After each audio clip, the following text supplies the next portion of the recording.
All right, shalom. Welcome back to another video. This is the part 3 of E1B1A, EN2, or it's just EV38 subclades found in the Near East, North Africa, and the Levant.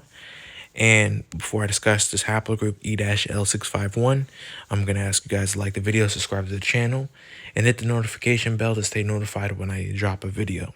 Okay, so we're going to be talking about E-L651, so we're going to just talk about it. On family tree DNA says Y chromosome is passed from father to son, remaining mostly unaltered across generations except for small traceable changes in DNA. By tracking these changes, we constructed a family tree of humankind where all male lineages trace back to a single common ancestor who lived hundreds of thousands of years ago, etc., etc. It says E-L651, the paternal line was formed when it branched off from the ancestor E-FTT53 and the rest of humankind around 2200 BC. E, it says the most recent common ancestor of this line is estimated to have been born around 1950 BC.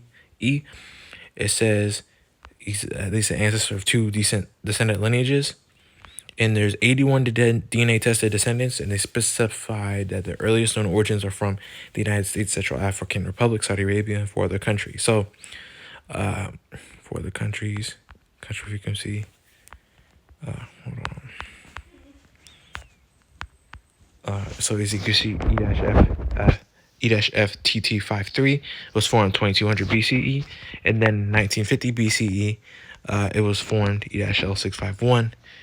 And so if you look at the country frequency, it's 12.5% in the U.S. Virgin Islands, 7.9% in Central African Republic, United Arab Emirates, 0.2%, 0.2% in Puerto Rico, from probably African population or Sephardic possibly. Native American population, interestingly enough, total testers, 0.1%. United States testers, 0.7 and 1, and then unknown origin, 63. Saudi Arabia, 3%. And so, by the way, this Native American part right here, this is probably from a slave or, African, a black, military personnel from the 1800s fighting the Native American tribes, co-inhabiting with the Native American women, and, having a Native American, black Native American child. And so they just intermingle eventually into the Native American population, but that haplogroup still stays. But Saudi Arabia and United Arab Emirates, I say this all the time, this is the native lineage there. It's not from sub-Saharan Africa. Sub-Saharan Africans recently. So if you can see here, migration map, just to migration map, you can see here. If you can see right there, it's just basic migration map. Globe checker, I don't have that. Ancient connections. It's not really that much ancient connections, but scientific details, they are here. You can see the ancestral path. I'm gonna show you guys. So it's EM2, it then becomes EM180, and then EM180 eventually becomes E-E175, and then EP277, which is very common.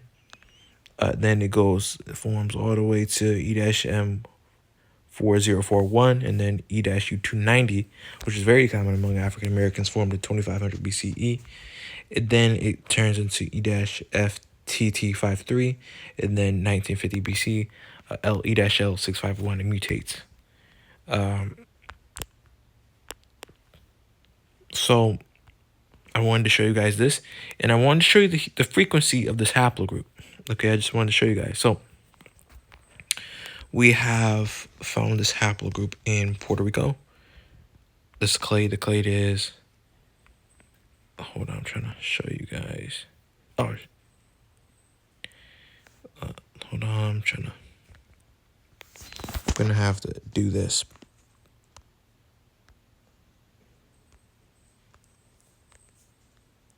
Hold on. I'm gonna have to show you guys. But if you guys can pause the video, rewind it, and pause it, you can see the heat map of the haplogroup E-L651. And shout out to my friend Jatavius.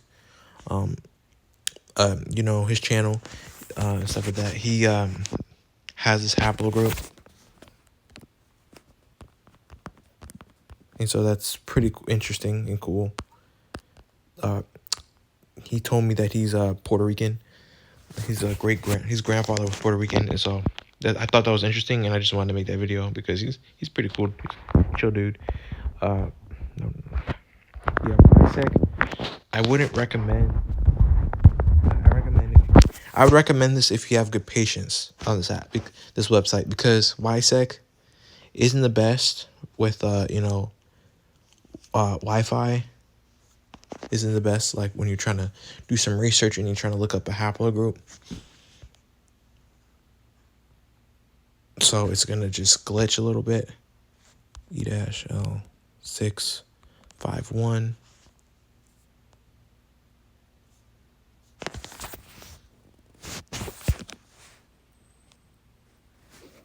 Hold on.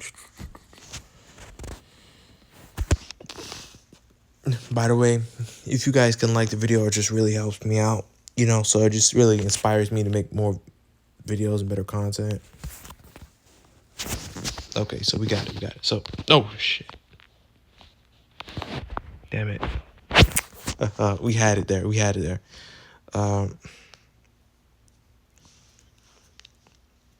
Hold on, guys.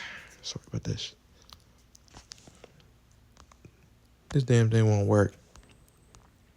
But, you know, it's found in Igbo populations.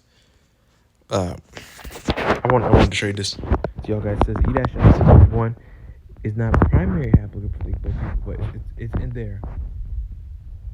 EM2 is a subclade, you know. It says E-L651 may have originated in Central Northwest Africa and is found in other parts of the region. Parts of Africa. It says it's found in the Canary Islands and other parts of North Africa and the Middle East. There's not really a Wikipedia about it, but I was going to show you guys the tree. So E-L651. It has 4 SNPs, and so you go down to its subclades. E-FT115389, E-FT115870 is found in Democratic Republic of Congo. 2 samples from Saudi Arabia, E-FT115202, found in the USE. E-FGC3979, Nigeria, E-L649, among the Igbo people. Here are their clades. UAE, E-M292. And this really goes to show that there is a Near Eastern connection to them. So E-Y2030 606. Okay, hold on, I'm gonna copy and paste that for later.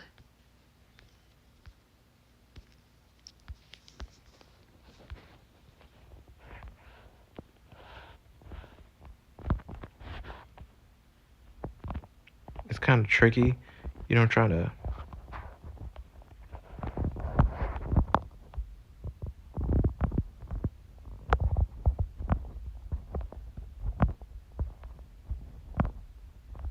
copy. Okay, so we're gonna go on the globe checker. I mean, not the globe checker, but we're gonna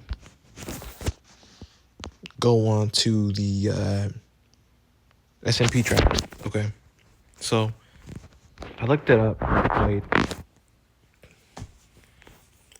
and so if you can see here, E-651. Like I said again, it's not from sub-Saharan Africans. It's from the Bronze Age. So you have Bronze Age period Arabia. So this is in Arabia in the Bronze Age, not sub-Saharan Africa. Okay, so it migrates, and so I'm going to show the descendants, show events, descendants, borders, rivers. So it's found in Saudi Arabia.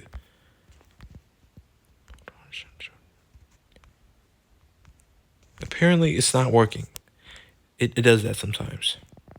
So I'm going to have to reload it. A lot of these apps, a lot of these websites, they need to be fixed. YSEC needs to be fixed. SMP tracker needs to be fixed. A lot of these places are trying to discuss something. Show events, descendants. It doesn't. Well, hold on. I'm gonna have to just reload it, guys. So I didn't expect the video to be this long. Hold on.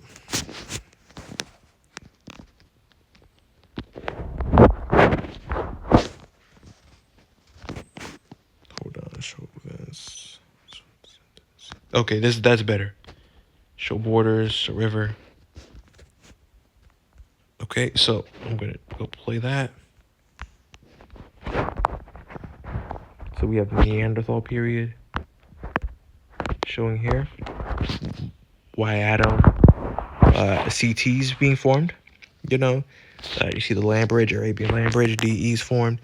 It's traveling EV38. You see, it's kind of interesting because Jacob, biblical patriarch Jacob, he lived in Egypt, so it's quite interesting that EM2 is formed in Northeast Africa, Green Sahara period. E180, so we see it's traveling.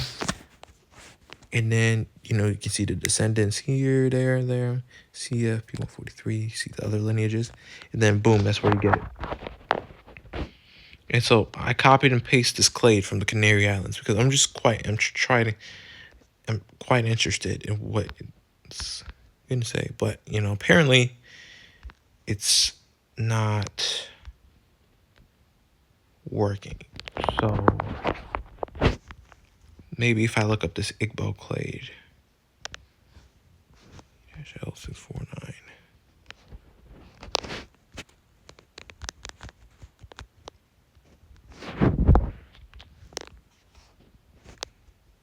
So I guess they don't really consider those.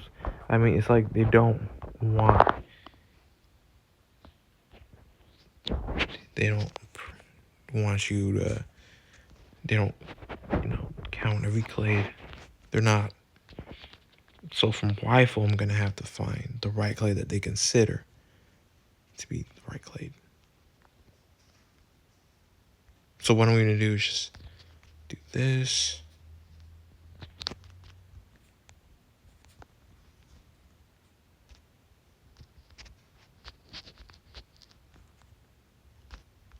Okay, yeah, it doesn't work because like maybe they're too new of a clade.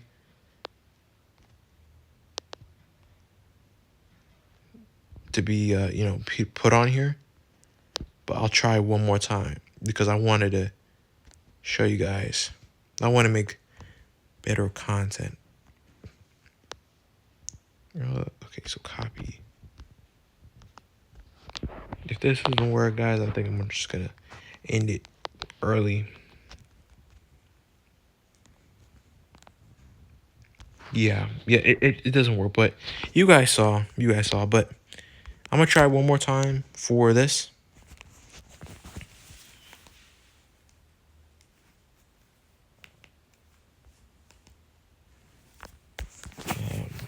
You know, it's not necessarily working, but you know, that's pretty much it for the video, guys. I hope you guys enjoyed. But the point is that it's prevalent in Saudi Arabia, Puerto Rico, Igbo people, West Central Africa, and a lot of other places. I hope you guys enjoyed the video, and you know, peace out.